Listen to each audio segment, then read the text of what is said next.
Assalamualaikum warahmatullahi wabarakatuh.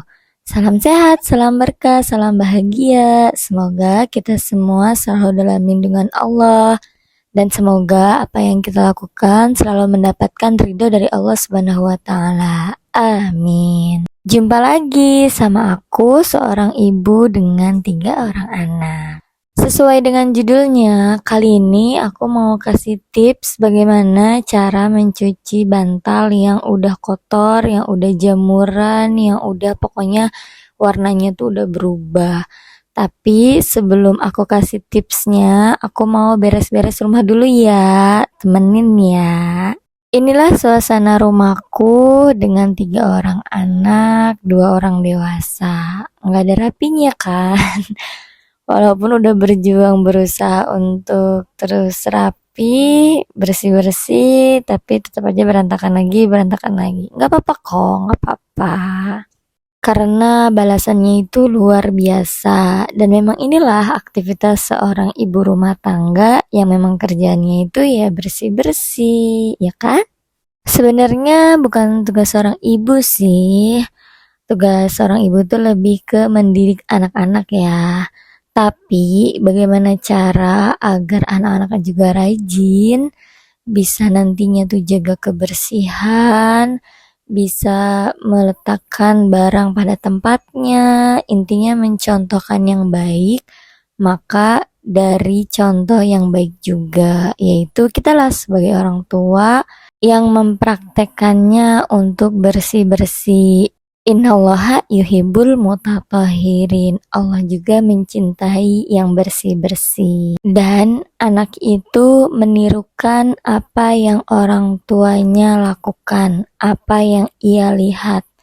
Terkadang hanya nyuruh-nyuruh aja gitu kan, tapi tidak mempraktekannya atau tidak mencontohkannya. Kemarin juga aku sempat dengar ada istilah pemimpin itu bukan mengajarkan, tapi mencontohkan. Tidak usah banyak berkata untuk mengajarkan, langsung aja dipraktekkan. Itulah pemimpin yang baik. Kepada siapapun tidak perlu banyak bicara, tapi langsung mencontohkan saja. Itulah cara mengajarkan yang lebih baik. Gitu katanya sih. Teman-teman, inilah kondisi rumahku yang benar-benar dari depan sampai dapur itu berantakan luar biasa. Kecuali tadi ruang tamu ya, karena memang ruang tamu tuh jarang banget didudukin atau dimainin sama anak-anak. Kalau anak-anak sudah tidur, barulah enak untuk bersih-bersih rumah. Jadi tadi sebenarnya itu aku tumpuk gitu pekerjaan di malam hari.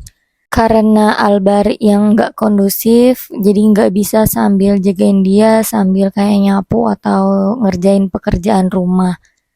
Karena juga tadi tuh ada sup yang tumpah dan yang lain-lain, jadi udah ke bawah suasana, ya udahlah berantakan semua, nanti aja diberesinnya sekalian.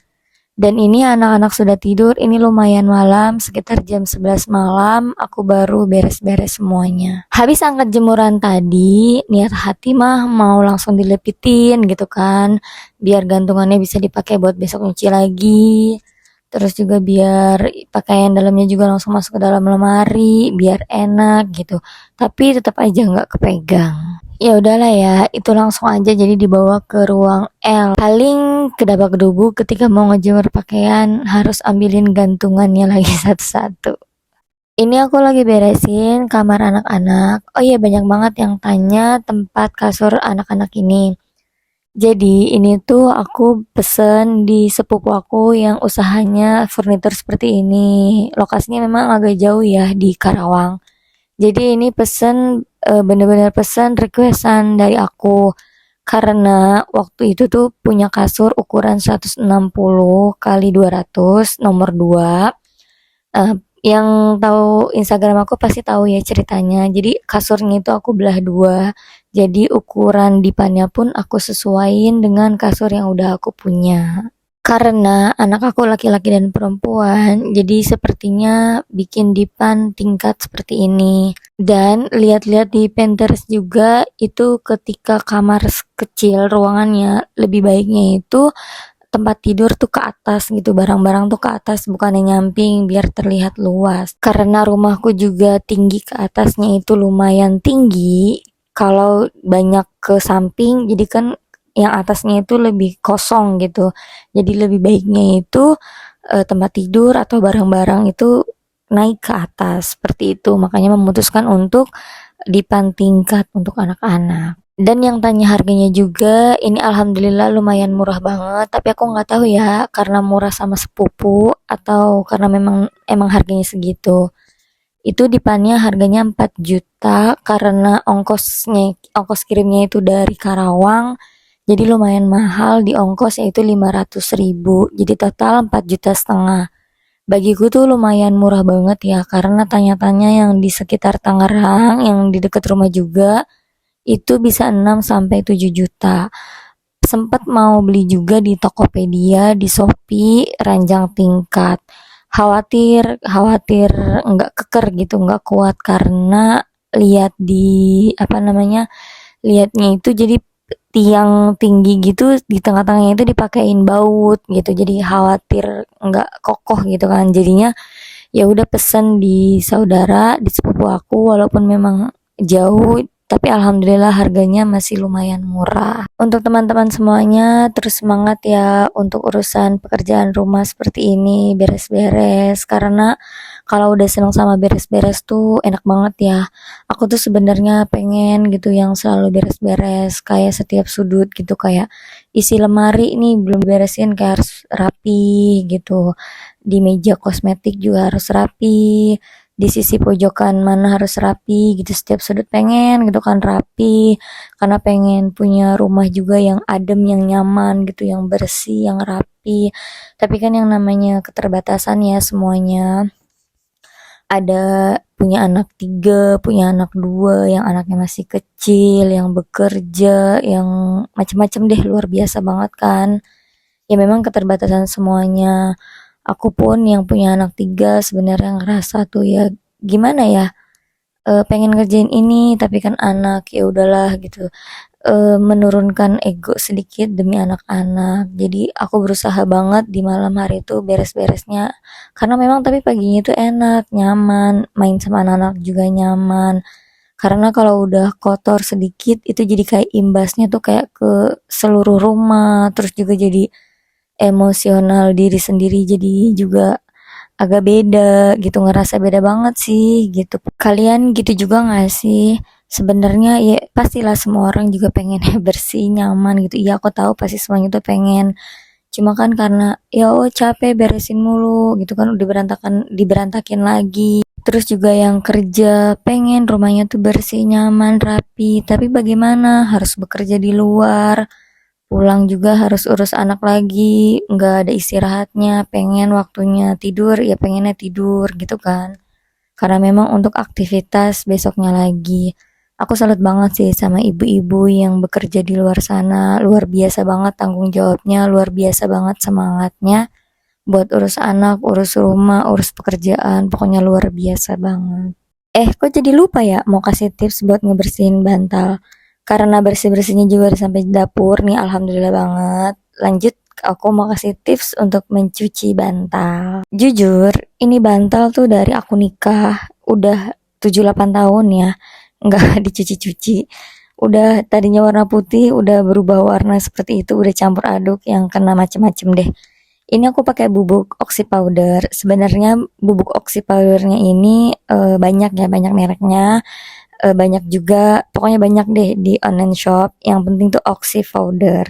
Cara mencucinya yaitu bantalnya ditaruh di wadah yang lumayan besar. Ini aku pakai ember. Kemudian dituangkan oxy powdernya di atas bantal.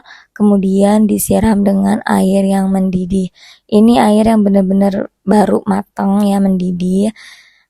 Tadi tuh aku rasa kayaknya oxy powdernya kurang, jadi aku tambahin lagi. Dan si bantalnya itu harus benar-benar terendam dengan air. Karena ini bantalnya isi dakron kalau nggak salah ya, pokoknya isi busa yang menyerap air itu banyak. Jadi harus banyak juga airnya. Tadi tuh aku pakai satu teko yang 3 liter itu aja kurang. Jadi aku pakai langseng masak airnya. Jadi satu teko 3 liter sama satu langseng untuk satu bantal. Kemudian direndam dan ditunggu sampai beberapa jam, bisa 6 jam. Tapi ini karena aku tinggal untuk pergi ke kajian kemarin, jadi ini aku tinggal bener-bener sampai malam aku bisa ngerjain karena memang nunggu anak-anak juga istirahat dan bisa aku lanjutin di malam hari. Jadi aku mulai rendamnya itu tadi pagi ya, sekitar jam 8. Kemudian aku mencucinya pakai mesin cuci. Sebenarnya itu bisa aja disikat-sikat dulu atau pokoknya dibersihin lagi gitu kan kalau teman-teman pengen bersih banget. Tapi karena ini tuh aku udah lumayan lelah ya, lumayan capek. Jadi ya udah aku pakai mesin cuci biar sedikit hilang kotorannya. Setelah digiling gitu, karena 2 bantal tadi nggak cukup, nggak muter si mesin cucinya, jadi aku pakai satu-satu bantal. Itu pun ketika muter si bantalnya, aku sambil kayak balik-balik gitu biar yang di bawah juga kena bersih, yang di atas juga kena kegiling seperti itu. Setelah beberapa menit digiling, ini langsung aku pindahin ke pengering agar air yang tadi tercampur oxy powder itu keluar dari isi bantal. Bubuk oxy powder itu tidak berbusa, tapi licin ya teman-teman. Dia itu licin banget. Jadi setelah dikeringin, aku isi air lagi di dalam mesin cuci. Aku bilas dengan air bersih. Begitu juga bantal yang satu. Setelah digiling dengan air oxy powder, dikeringin dulu biar keluar air oxy powdernya. Setelah itu dibilas dengan air bersih. Ini aku ulang sampai 3 kali kurang lebih. Sebenarnya yang kotornya itu kan lebih ke sarung bantalnya ya teman-teman. Ini aku pakai cara seperti ini jadi sampai busa-busanya juga kecuci. Tapi kalau teman-teman mau cuci bagian luarnya aja, bagian sarungnya aja yang tidak bisa dibuka, itu ada cara lain. Teman-teman bisa lihat di YouTube atau di TikTok cara membersihkan bantal. Banyak yang pakai backlint atau enggak pemutih. Cuma kekurangannya itu backlinnya terlalu bau, terlalu nyengat. Dan pakai cara seperti ini, seperti aku, kekurangannya itu juga berat ya teman-teman. Ini lumayan berat, lumayan menguras tenaga karena memang si isi bantalnya itu benar-benar menyerap air. Jadi untuk mencucinya juga lumayan berat, lumayan menguras tenaga. Setelah udah dikeringin dua-duanya bantal, ini paginya aku baru bisa dijemur. Ini aku jemur bener-bener seharian, dibolak-balik karena biar si busanya juga ikut kering. Inilah hasil mencuci bantal dengan oxy powder. Lumayan banget lah ya, agak bersih walaupun memang itu masih ada yang kuning-kuning karena memang aku tuh nggak bersihin banget, nggak disikat-sikat, nggak ditambahin lagi, nggak dipakein yang lainnya lagi. Ada yang pakein sunlight atau nggak bener-bener pakai sabun cuci lagi. Tapi karena memang waktu ya, aku udah pengen bener-bener rapi, jadi cuma gitu aja. Oh ya teman-teman, kekurangannya juga tadi tuh busa bantal jadi lebih kayak menggumpal, tidak terurai seperti biasanya. Jadi bagaimana cara mencuci bantal teman-teman? Itu bagaimana keputusan teman-teman ya. Alhamdulillah ini rumahku udah rapi, udah dibersihin. Masya Allah kalau gini tuh nyaman ya. Adem, bersih, mau aktivitas juga enak. Semangat ya buat teman-teman semuanya. Semoga teman-teman juga selalu sehat, selalu dilindungi keluarganya. Semoga yang tadi aku tipsnya juga bermanfaat. Amin. Kalau kalian suka, jangan lupa di like, komen, dan subscribe ya. Ini lanjut aku baca surat Al-Mulk sebelum tidur. Gitu aja dari aku. Assalamualaikum warahmatullahi wabarakatuh.